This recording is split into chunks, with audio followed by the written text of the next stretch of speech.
नमस्कार दोस्तों, Ibex study point पर आपका स्वागत है। आज हम वैकेंसी की डिटेल जो लेकर आए हैं वह लेखपाल मुख्य परीक्षा से संबंधित है। उत्तर प्रदेश अधीनस्थ सेवा चयन आयोग लखनऊ द्वारा लेखपाल की मुख्य परीक्षा हेतु आवेदन जारी किए गए हैं। चलिए इनकी विस्तृत जानकारी हम इस वीडियो पे देखते हैं। लेखपाल की मुख्य परीक्षा की वैकेंसी की जो ऑनलाइन आवेदन करने की तिथि है वह 29 दिसंबर 2025 से लेकर के 28 जनवरी 2026 है। इसके अलावा अगर कोई संशोधन करना है या शुल्क समायोजन के लिए है तो उसके लिए अंतिम तिथि 4 फरवरी 2026 दी गई है। इसके अलावा चलिए विस्तृत जानकारी यहाँ पर है। तो लेखपाल की जो मुख्य परीक्षा है वहाँ पर 7,994 पदों हेतु आवेदन निकाले गए हैं। इसके लिए योग्यता जो चाहिए वह पेट 2025 यानी प्रारंभिक अर्हता परीक्षा 2025 जो है, पेट की परीक्षा जिन्होंने भी आवेदन किया था और जिनका स्कोर कार्ड जारी हुआ है वो सभी लोग आवेदन कर सकते हैं। हाँ, यहाँ पर यह है कि जिनके स्कोर 0 या 0 से नीचे हैं उनको यहाँ पर शॉर्टलिस्ट नहीं किया जाएगा। इसके बाद जिनके भी स्कोर कार्ड बने हुए हैं उन स्कोर कार्ड के अनुसार विज्ञापित जितने पद हैं 7,994, इसके 15 गुना कैंडिडेट को एग्ज़ाम के लिए बुलाया जाएगा और उनको वहाँ पर शॉर्टलिस्ट किया जाएगा। इसके बाद अगर अलग अलग दिन में एग्ज़ाम होते हैं तो नॉर्मलाइजेशन भी होगा यहाँ पर और नॉर्मलाइज्ड स्कोर जारी किए जाएंगे।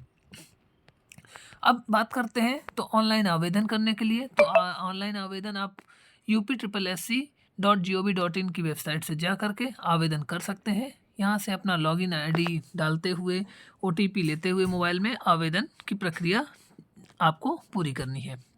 आवेदन की प्रक्रिया के साथ साथ अगर आप EWS के कैंडिडेट हैं तो आपको यह ध्यान देना है कि आपका जो EWS का सर्टिफिकेट है वह 1/4/2025 से 28 जनवरी 2026 के बीच का होना चाहिए। इसके अलावा आवेदन प्रक्रिया में देखिए आवेदन आपको कैसे करना है सब डिटेल यहाँ पर दिया हुआ है, क्या क्या भरना है वो तो आप फॉर्म भरते समय आपको पता चल जाएगा कि फ़ोटो हस्ताक्षर क्या क्या चाहिए, घोषणा पत्र ये सब भर देना है। इसके बाद मुख्य डिटेल पर हम लोग चलते हैं कि यहाँ पर शुल्क क्या है। तो आवेदन शुल्क यहाँ पर है जो कि 25 रुपये है ऑनलाइन प्रक्रिया का। यहाँ पर आपको आवेदन करना है, आवेदन करने के बाद 25 रुपये का यहाँ पर शुल्क लगने वाला है। फॉर्म का प्रिंट आउट आपको लेना है। इसके बाद आवेदन में कोई संशोधन करना है तो OTP के थ्रू ये संशोधन की बात कर रहे हैं। अब पदों का विवरण अगर बात करें तो इसके लिए देखिए क्षैतिज आरक्षण और लंबवत आरक्षण दिया गया है। यहाँ पर 4,165 अनारक्षित के लिए, 1,446 अनुसूचित जाति के लिए, अनुसूचित जनजाति के लिए 150, अन्य पिछड़ा वर्ग के लिए 1,441 और EWS के लिए 792, कुल पद 7,994 यहाँ पर हैं। इसके अलावा इनमें से 152 पद जो हैं वह हैंडीकैप कैंडिडेट के लिए आरक्षित हैं। टोटल महिला उत्कृष्ट खिलाड़ी सबके लिए अलग अलग देखिए दिया हुआ। स्वतंत्रता सेनानी के लिए 152 हो गए, बाधिर के लिए 111, अलग अलग सभी के लिए आरक्षण यहाँ पर दिया गया है। आरक्षण के बाद अर्हता की बात करें तो यहाँ पर अर्हता के लिए इंटरमीडिएट पास होना अनिवार्य है, यानी इंटरमीडिएट परीक्षा आप अगर पास हैं तो यह आप यहाँ पर आवेदन कर सकते हैं।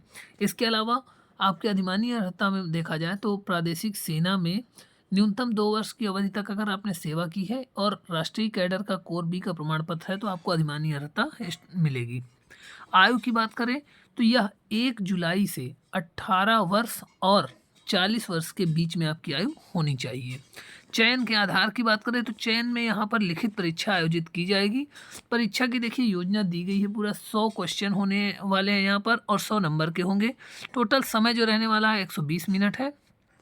अब इसमें भाग 1, भाग 2 और भाग 3 रहने वाले हैं। भाग 1 में आपको भारत का इतिहास, भारतीय राष्ट्रीय आंदोलन, राज्य व्यवस्था, भूगोल, अर्थशास्त्र, ग्राम समाज विकास, राष्ट्रीय एवं अंतर्राष्ट्रीय महत्व की समसामयिक घटनाएं, विज्ञान, प्रौद्योगिकी, पर्यावरण पारिस्थितिकी, डाटा इंटरप्रिटेशन और हिंदी, इन सब को मिला करके।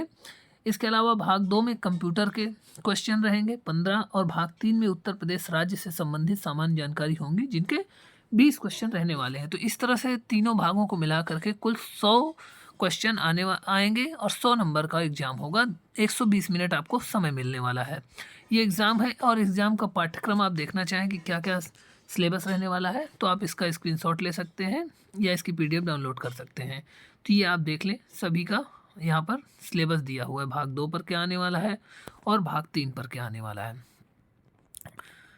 इसके बाद एग्ज़ामिनेशन का देखिए प्लान, ये पूरा वही इंग्लिश में दिया हुआ है। जिसको सिलेबस अपना चाहिए इंग्लिश में, हिंदी में, जिसको जिसमें देखना है वो अपना देख सकता है। इस तरह से आप अगर आवेदन करना चाहते हैं तो समय रहते आवेदन ज़रूर करें और एग्ज़ाम की तैयारी करें। एग्ज़ाम की नोटिफिकेशन बाद में आएगा, एडमिट कार्ड जब आएगा उसके लिए अनाउंसमेंट जब भी होती है आपको इन्फॉर्म कर दिया जाएगा। इस तरह से ये सारी डिटेल थी। तो मिलते हैं फिर किसी अगले वीडियो पर ऐसी जानकारी लेकर के। तब तक के लिए पढ़ते रहिए, मस्त रहिए। नमस्कार। और चैनल पर नए हैं तो चैनल को सब्सक्राइब करना ना भूलें।